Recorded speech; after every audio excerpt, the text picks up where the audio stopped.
అందరికీ నమస్కారం. ధర్మే చార్థే చ కామే చ మోక్షే చ భరతర్షభ యది హాస్తి తదన్యత్ర యన్నే హాస్తి న తత్ క్వచిత్. ధర్మార్థ కామ మోక్షాలకు సంబంధించి భారతంలో ఉన్న అంశం మరొక చోట ఉండవచ్చు, కానీ భారతంలో లేని అంశం మరెక్కడా ఉండదని వ్యాసుల వారు సంస్కృత మహాభారతంలో ఘంటాపథంగా ప్రకటించారు. దీన్ని భారతం చివర్లో స్వర్గారోహణ పర్వంలో తిక్కనగారు ఇలా ఆంధ్రీకరించారు: అమల ధర్మార్థ కామ మోక్షముల గుణిచి యొలయుతెరువెత్తియును నిందు గలుగునదియు యొండెడల గల్గు దీన లేకుండు చొప్పు దక్కు కంటను లేదు వేదజ్ఞులారా. అంటే, ఓ వేదవిధులారా, పవిత్రమైన ధర్మార్థ కామ మోక్షాలకు సంబంధించి ప్రవర్తించే ధర్మం ఏదైతే ఈ భారతంలో చెప్పబడిందో అది మరొక చోట కూడా ఉంటుంది. ఇందులో లేని ధర్మం మరెక్కడా కూడా కనిపించదు అని. సరే, కిందటి ఎపిసోడ్లో ఆది పర్వంలో దేవవ్రతుడు హస్తినాపురానికి యువరాజయ్యాడని చెప్పుకున్నాం.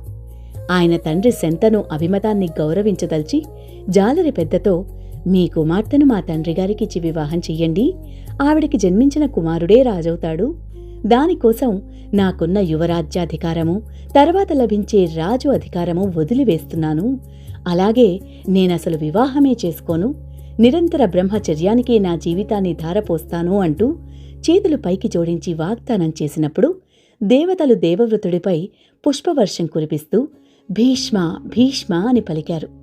అలా భీష్మ అనే పేరు ఆ క్షణం నుంచి దేవవ్రతుడికి సార్థకనామం అయ్యింది అని చెప్పుకున్నాం కదా. తర్వాత భీష్ముడు జాలరి పెద్ద కుమార్తె సత్యవతిని తోడుకొని తన తండ్రి శంతనుడికి అప్పగించాడు. కుమారుని ఆదర్శానికి మెచ్చుకుని శంతనుడు అతనికి ఎప్పుడు కోరుకుంటే అప్పుడు మరణం వచ్చేటట్లు వరమిచ్చాడు. దాన్ని స్వచ్ఛంద మరణం అంటారు. శంతనుడికి సత్యవతి వల్ల 2 కుమారులు జన్మించారు. వారే చిత్రాంగదుడు, విచిత్రవీర్యుడు. ఆ తర్వాత శంతన మహారాజు మరణించాడు. భీష్ముడు తాను చేసిన ప్రతిజ్ఞను అనుసరించి చిత్రాంగదునికి పట్టాభిషేకం చేశాడు. సత్యవతి కుమారుడైన చిత్రాంగదుడు ఒక గంధర్వుడితో యుద్ధం చేసి మరణించాడు. అతనికి సంతానం లేదు. అందువల్ల అతని తమ్ముడైన విచిత్రవీర్యుడు రాజయ్యాడు. విచిత్రవీర్యుడు పిన్న వయసు వాడవడం వల్ల అతని స్థానంలో భీష్ముడు రాజ్యపాలన చేస్తున్నాడు.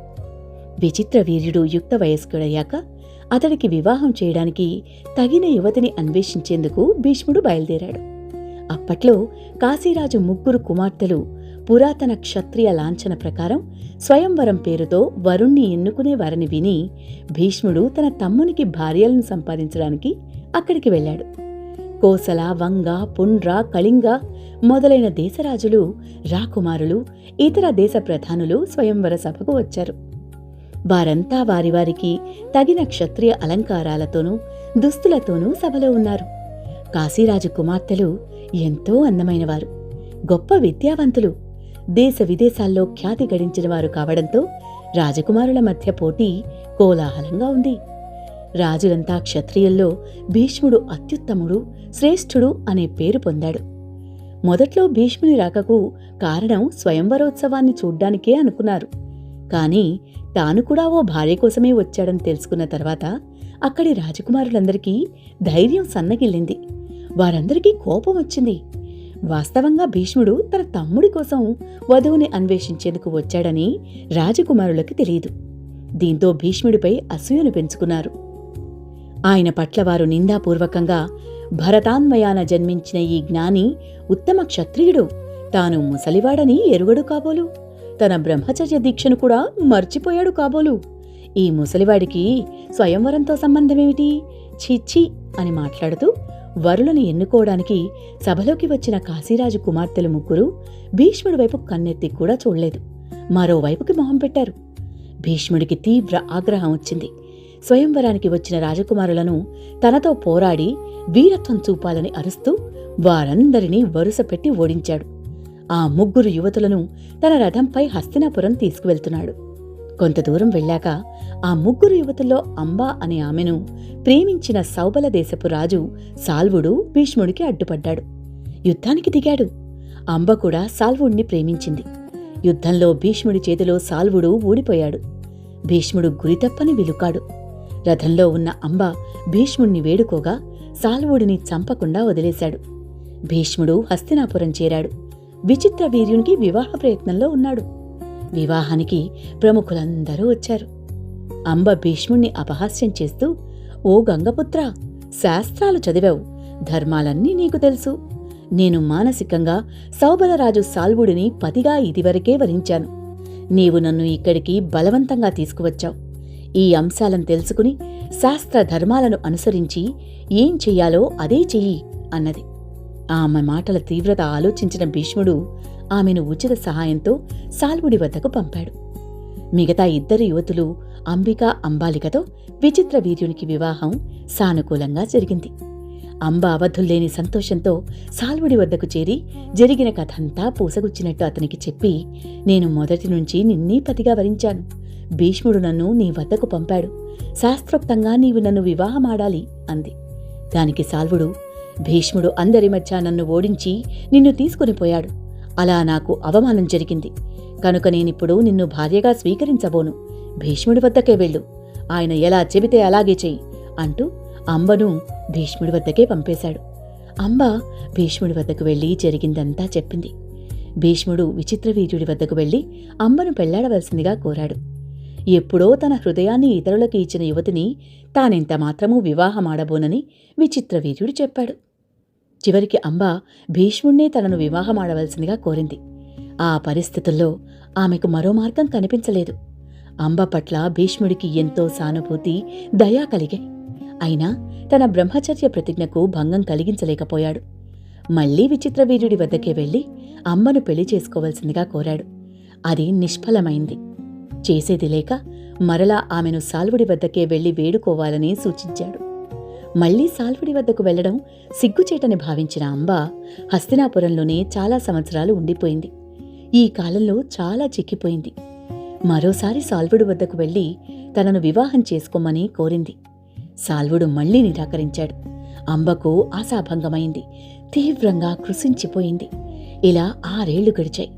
ఎంతో అందం, మాధుర్యం, సౌమనస్యం ఉన్న అంబ తన జీవితాన్ని నాశనం చేసిన భీష్ముడిపై తీవ్ర ద్వేషాన్ని పెంచుకుంది.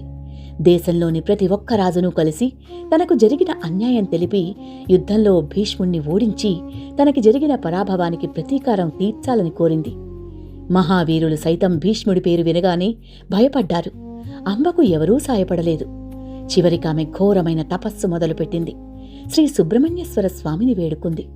స్వామి ప్రత్యక్షమై ఎప్పటికీ వాడని పద్మపూల మాల ఇచ్చి, ఈ దండ ఎవరు ధరిస్తారో వారు భీష్ముడికి శత్రువవుతారు అని అంతర్ధానమయ్యాడు.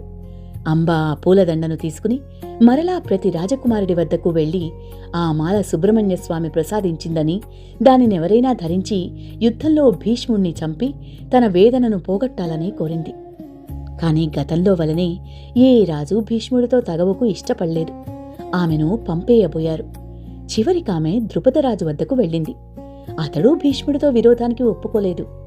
ఇక ఆమె ఆ మాలను ద్రుపదుని కోట సింహద్వారానికి వేలాడదీసి అడవులకి వెళ్ళిపోయింది. మార్గంలో కొందరు మునులని దర్శించి వారికి తన కథనంతా వివరించింది. అంబ చరిత్ర విని పరశురాముడు దయతల్చి, బిడ్డా, నీకిష్టమైతే నిన్ను వివాహమాడవలసిందిగా సాల్వుడితో చెబుతాను అన్నాడు. ఆయన భీష్ముడికి గురువు అని మనం చెప్పుకున్నాం కదా. అంబ, స్వామి, నాకా కోరిక లేదు. నాకు వివాహం, సంసారం, సౌఖ్యాలపై రోత పుట్టింది. నా జీవితంలో నాకు ఒక్కటే కోరిక మిగిలి ఉంది. భీష్ముడికి ప్రతిక్రియ చేయడమే నేను కోరుకునేది అన్నది. పరశురాముడు ఆమె దీనావస్థను చూసి భీష్ముణ్ణి చంపడమే ఆమె లక్ష్యంగా ఉందని క్షత్రియులతో తనకున్న వైరాన్ని దృష్టిలో పెట్టుకుని భీష్ముడితో యుద్ధానికి దిగాడు. ఆ యుద్ధం చాలా సంవత్సరాలు జరిగింది. గెలుపు ఓటమి లేక యుద్ధం కొనసాగుతూనే ఉంది. వారిద్దరూ సాటిలేని మీటి బిరుదులు పొందారు. చివరికి పరశురాముడు భీష్ముడి చేతిలో ఓడిపోక తప్పలేదు. పరశురాముడు అంబతో, నేను చేయగలిగిందంతా చేశాను. నేను ఓడిపోయాను. నా దగ్గర విద్య నేర్చిన భీష్ముడు నా కోసం ఓడిపోతాడేమో గాని మాట తప్పడు. కనుక నీవు భీష్ముణ్ణి శరణు కోరు. అదే నీకు నేను చేయగలిగిన సాయం అన్నాడు. అంబకు విచారము, ఆగ్రహము కలిగాయి. కేవలం భీష్ముడిపై పగ సాధించాలన్న ఆమె కోరిక ఆమెని జీవింపచేస్తోంది. ఆమె హిమాలయ ప్రాంతానికి వెళ్లి పరమశివుణ్ణి గురించి ఘోర తపస్సు చేసింది. శివుడు ఆమె ముందు ప్రత్యక్షమై తర్వాత జన్మలో భీష్ముణ్ణి చంపుతావని వరమిచ్చాడు. తాను కోరిన ముఖ్య కోరిక అయిన భీష్ముణ్ణి చంపడం, తర్వాత జన్మ వరకు పొడిగింపబడ్డం ఆలస్యమవడం అంబలో క్రోధాగ్నిని పెంచింది. ఆవిడ అగ్నిని రాచేసి ఆ మంటల్లోకి వెళ్లి మరణించింది. ఈశ్వరానుగ్రహం వల్ల ఆవిడ మళ్లీ ద్రుపదుని కుమార్తెగా జన్మించింది. కొంతకాలం తర్వాత తాను పూర్వజన్మలో కోటగుమ్మానికి కట్టిన పద్మమాల అలాగే ఉండడం చూసింది. భీష్ముడి భయంతో దాన్ని ఇతరులెవరూ ధరించలేదని తానే మాలను మెడలో వేసుకుంది. ఆమె పుష్పమాలను ధరించి కోరి అపాయం తెచ్చుకుంటోందని, భీష్ముడి ఆగ్రహాన్ని తాను చవిచూడాల్సి వస్తుందని భయపడి కుమార్తెను ఆమె తండ్రి ద్రుపదుడు బహిష్కరించి అడవులకు పంపాడు. అంబ అడవిలో చేసిన తపస్సు ఫలితంగా శిఖండి అనే నామంతో వీరపురుషుడై తర్వాత కురుక్షేత్రంలో భీష్ముణ్ణి ఎదిరించింది. మరోవైపు విచిత్ర వీర్యుడికి అంబిక అంబాలికలతో వివాహమైనప్పటికీ కొంతకాలం రాజ్యం చేసి సంతతి లేకుండానే మరణించాడు. వంశం నశించిపోతుందని సత్యవతి బాధపడింది. గంగాదేవి కుమారుడైన భీష్ముణ్ణి పిలిచి వితంతువులైన కోడళ్లని వివాహం చేసుకుని సంతానాన్ని పొంది రాజవంశాన్ని నిలపమని, వంశం నిలవడం కోసం దేవల న్యాయం పాటించవచ్చని కోరింది. కాని భీష్ముడు చేసిన వాగ్దానం తప్పనన్నాడు. ఇక తప్పనిసరి పరిస్థితిలో సత్యవతి భీష్ముణ్ణి సంప్రదించి తనకు పరాశరుని వల్ల జన్మించిన వ్యాసుణ్ణి పిలిపించింది. సంగతి చెప్పింది. వంశాన్ని నిలపమని చెప్పి వ్యాస మహర్షిని అంగీకరింపచేసింది. వ్యాసుడు ధర్మశాస్త్రాన్ని మననం చేసుకున్నవాడు. మరదళ్లకు పుత్రప్రాప్తి కలిగించడం ద్వాపర యుగాంతం వరకు తప్పులేదని నిర్ధారించుకున్నాడు. ఒకనాటి రాత్రి ఆ మహర్షి దగ్గరకు అంబికను పంపారు. ఆమె ఆయన గడ్డాన్ని, జడను, శుష్కించిన దేహాన్ని చూసి భయపడినట్టు కళ్ళు మూసుకుంది. ఆయన ఆమెకు పుత్రుణ్ణి అనుగ్రహించాడు. ఆమె కుమారుణ్ణి కన్నది కాని కళ్ళు మూసుకున్నందువల్ల పుట్టువాడు పుట్టు గుడ్డివాడయ్యాడు.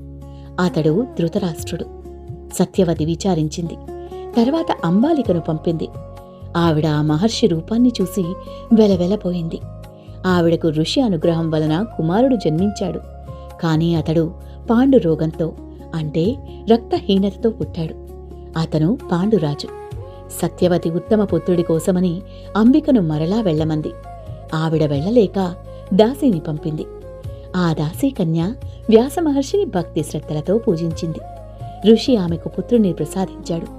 అతడే విదురుడు. తర్వాత వ్యాసుడు ఆశ్రమానికి వెళ్ళిపోయాడు. జరిగిన దానికి సత్యవతి విచారించింది. కాలగతిని మరల్చలేరని, బుద్ధిని ఎవరూ మార్చజాలరని భీష్ముడు ఆమెని ఓదార్చాడు. 3 పిల్లలు పెరిగి పెద్దవారయ్యారు. పెద్దవాడు ధృతరాష్ట్రుడు. పుట్టుగుడ్డివాడైనందున ధృతరాష్ట్రుడు రాజ్యకార్యాలు నిర్వర్తించలేడని అన్నగారి పేరున పాండురాజు రాజ్యాధికారం చెలాయిస్తున్నాడు. ఇక దాసికి పుట్టిన విదురుణ్ణి బాల్యంలోనే రాజుకి ప్రధానమంత్రిగా భీష్ముడు నియమించాడు. ప్రపంచంలోని మహానుభావులందరూ విదురుణ్ణి మహాత్ముడని, ధర్మశాస్త్రాలు తెలిసినవాడని, రాజ్యపాలనలో గొప్ప నిపుణుడని, ఇతడికి సాటి మరెవ్వరూ లేరని, కోపం లేనివాడని అంటారు. ముల్లోకాల్లో ధర్మజ్ఞానాల్లో విదురుడితో సమానులు లేరని వ్యాసుడు చెప్పాడు. ఈ విదురుడి గురించి మరిన్ని విశేషాలు వచ్చే ఎపిసోడ్లో చెప్పుకుందాం.